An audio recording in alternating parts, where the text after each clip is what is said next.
got to ask you this question since I told you I thought of this question All right. a few minutes ago.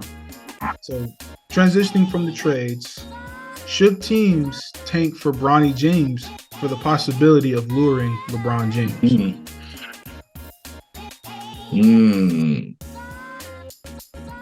Would you realistically think LeBron James would sign with the Detroit Pistons?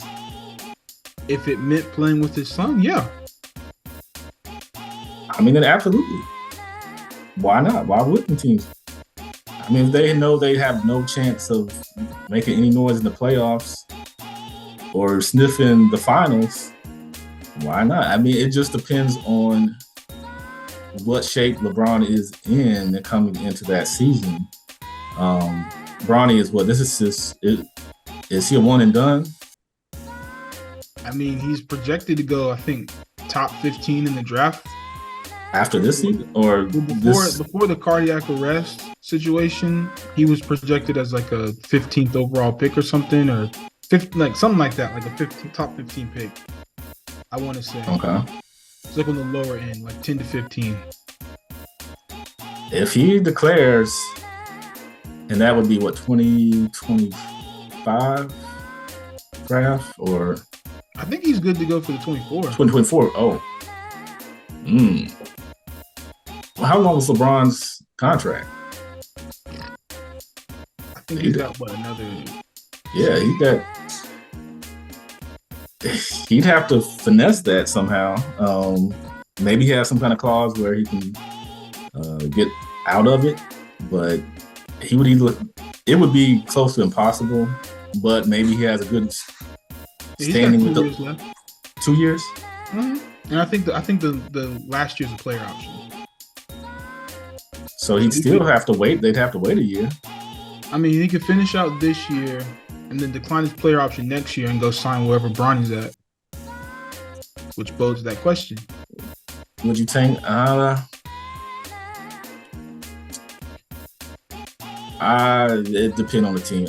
I would say yes for a lot of these teams, like a Detroit Pistons, like a Wizards, like a Spurs ain't gonna do that. Hornets, please, Hornets. The Hornets, absolutely, the Hornets. I'll be to every Hornets game. Yes. Where, please? Now, if the Hornets can finesse that into which they probably could, because if he's projected in that 10 to 15, they likely can pull something out in there. So, yeah, I would tank smartly, where I'm projected in a certain range. Because if you got the number one pick, you're not picking Bronny James. I don't care. Even if you have the possibility of getting LeBron James is only going to be a rental. So you got to be a team that wants to just sell out your arena every night, and you want to get that kickback from having LeBron James on your team. So yes, to a Charlotte Hornets, to a small market team, I'm definitely tanking, like I said, wisely, so that we get in a certain range where we could probably project to get Bronny at some point, and then bring in LeBron James. And in terms of, because I know we're better around time, but in terms of like a contending team, say they have a second round pick and Bronny, for a possibility of a reason, could go to the second round. Could you see a team like the Warriors, the Pacers, I can see the Pacers. Like I said, any small market team, that would be a dream come like true. The Nuggets. Could you see the Nuggets grabbing them to see if they could get LeBron?